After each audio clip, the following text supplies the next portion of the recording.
How's it going, everyone? I'm the one and only Kaiju Sage. Welcome back to a new video. And in today's video, we're going to be simply taking a look and discussing and theorizing what is the most rewarding strategy to farm in the Forbidden Sanctum League 3.20. What is the most worthwhile strategy that you can focus on the Atlas, especially theorizing and talking about with these new clusters in mind for all 10 of the mechanics on the Atlas tree that have a block node. If you have they said that there's going to be a wheel similar to what you can see on your screen right now for Breach. For all 10 of the mechanics that you can block on the Atlas tree, there's going to be an additional cluster for each of them with some extra stuff to help make focusing those even more rewarding. We're going to talk about it. We're going to talk about all the mechanics that I can think of that are worth your time. So yeah, if you're new here, don't forget to subscribe, leave a like, and if this video helps you especially, subscribe and leave a like. It's free and it'll help me out a ton. Trying to grow it as much as possible before tomorrow, before the league starts. So there, without further ado, let's dive in. Let's talk about some league mechanics and what strategies you should be focusing on for this league, Forbidden Sanctum 3.20. So my current strategy that I am looking to focus on, I am going to be focusing on Harbinger because, sorry about that, I know it's consistent. I know what to expect from Harbinger within reason. I know that I can focus it, and I know that it will work with my leveling tree that will include shrines, all the map nodes, and other things like that. Harbinger is just an easy sell. And then I can easily still adapt that tree into my personal strategy, which is going to be farming Cirrus to try and get one of those new flasks. That's just my goal. That new explode flask is calling my name. I really want to get one of those. I want to self-farm it. So that's why I'm doing that strategy. But it is probably not the most worthwhile strat. If you're talking about just bang for buck, money per map, it is probably not going to be Harbinger.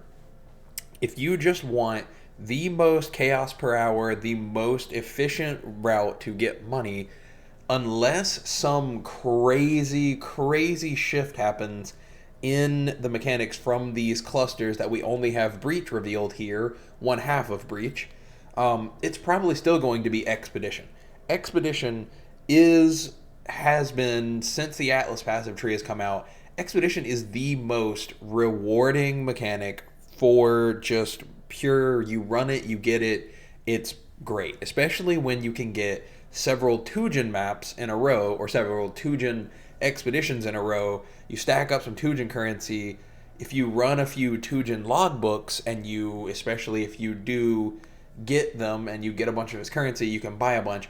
Or you drop Tujen logbooks and you sell them, because if you drop a tier 14 to 16 Tujen logbook, especially the ones that occasionally they'll have the modifier on them that says it guarantees a boss.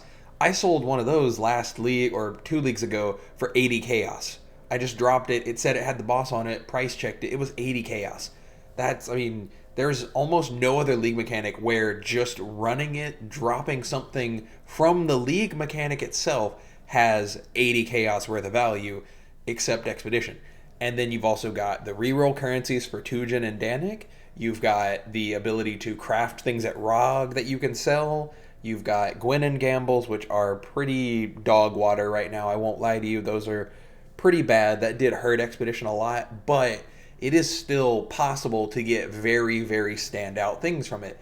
And you basically just kind of passively stack up Gwen and currencies. If you don't want to use them, stack up like 100 stack of those dice and sell them in bulk. Just sell them in bulk. Expedition is great. I would say followed by Expedition would probably be Legion. Legion, especially with new nodes, Legion is Legion. It always just prints a consistent amount of currency. People always need the Legion, the timeless emblems in order to get their 5-way map device. So Legion is a pretty consistent way of getting some currency.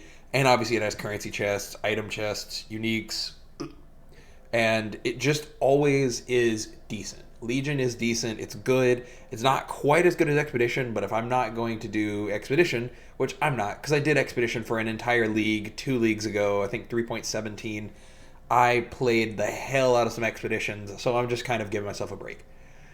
Moving on from Legion, and like I said, the thing is, I would say as far as what we can expect based off this Eve of the Legion, or Eve of the Legion, I don't know how you would say that.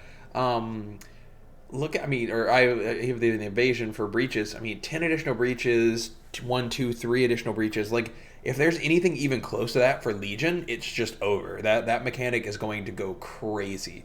Now, if that does happen and you can get like 4 or 5 legions per map pretty consistently, that will probably pass up Expedition. It just depends. But Expedition also has a new cluster of nodes that it will get. It's one of the blockable mechanics. So there you go. I believe it is. I think it is. I hope I'm not eating my words on that. I'm pretty sure Expedition is a blockable mechanic. So anyway, if it's not, I apologize. I might be slightly wrong on that, but I think it is. So Expedition, Legion. Beyond that, all of them kind of start to fall into different categories other than rewards. Breach and Abyss are your XP farmers. You need to farm Abyss usually in the current state of things for just like raw like numbers for XP for easy.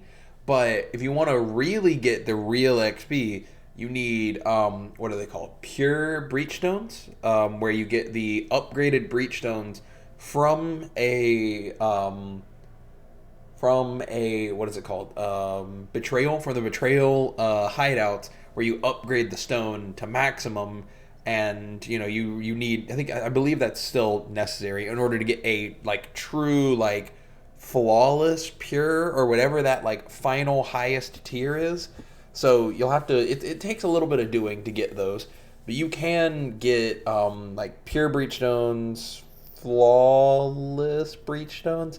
I haven't done any like major breach farming personally. I just know about the strategies because I've seen other content creators talk about them. It's definitely viable. It is great XP, especially once you get to those that are the level 84 and above breaches.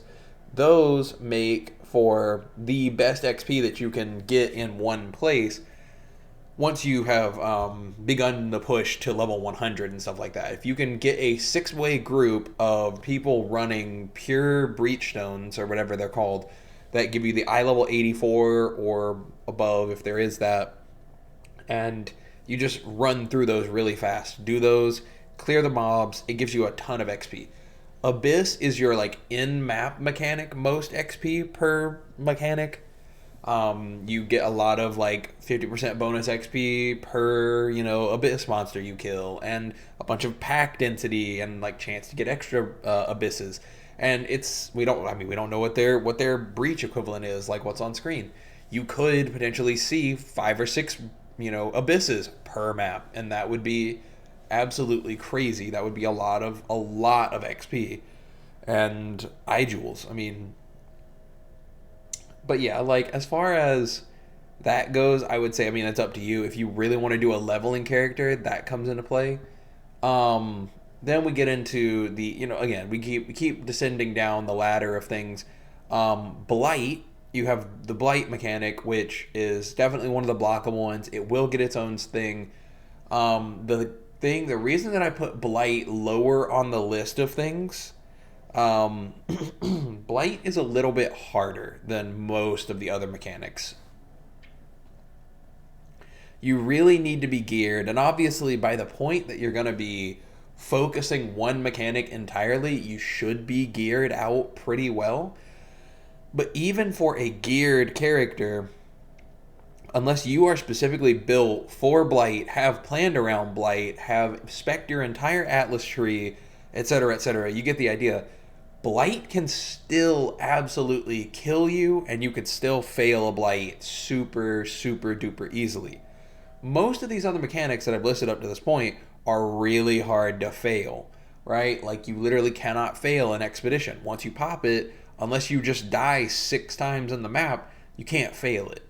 Breach, once you open Breach, you kind of can fail Breach, but usually you're not going to. Most of the time you're not going to die to Breach mobs.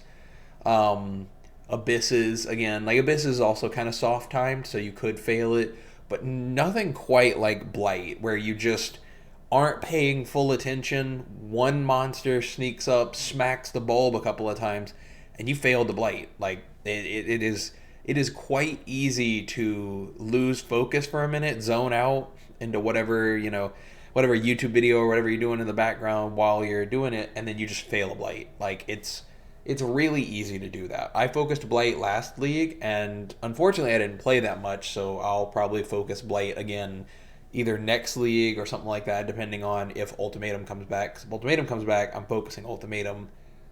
As soon as that comes back, I'm focusing that. But yeah, I will do another Blight focus. All the rest of the league mechanics, I mean, you have obviously Heist. Heist is its own mapping system, and it's complicated. It is very rewarding if you want to do it, but it is its own mechanic entirely. So, focus that if you know a lot about Heist and know what to do, or just really want to learn about it.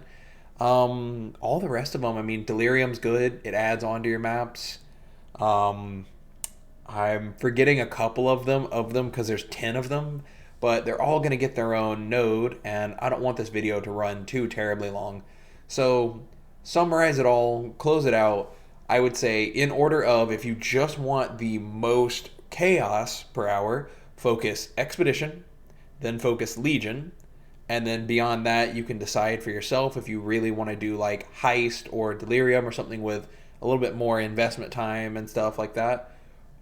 And then if you want XP and you really just want to level characters, focus Abyss, focus Breach, and then everything else is kind of dealer's choice. If you just really want to focus like Ritual, Blight, etc., things that you can fail but still have a high reward potential, do that. But I'm personally recommending do Harbinger if you want a consistent thing that you know will generate you currency and is just easy and part of map clearing.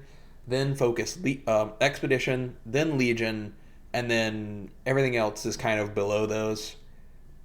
That's what I'm thinking about. That's what my thoughts on everything. Let me know in the comments down below if you think I'm wrong. If you think there's another mechanic that you could focus that could outperform all of these. Let me know what you're thinking about, and if I enjoy your comment, I'll give it a heart. Thank you so much for watching. Don't forget to subscribe and leave a like if you're new here. I really appreciate you watching. And yeah, I will be playing in the league, starting on Friday and Saturday and Sunday. I am going out of town next week, so I will try to get some videos made over the weekend as far as like how my day 1, day 2 goes. I'll try to make you guys a few videos on Sunday. I also have a graduation party because I'm graduating college, so that's on Saturday, whatever. I'll do my best. If you don't see videos from me Monday through Thursday, just know that's why. I'm out of town. I'm on vacation.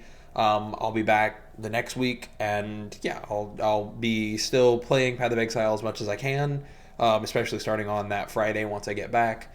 But yeah, thank you all so much for watching. I really appreciate it. I hope you all enjoy. I hope you have a great day, great weekend, and I'll see you for a new video on Monday.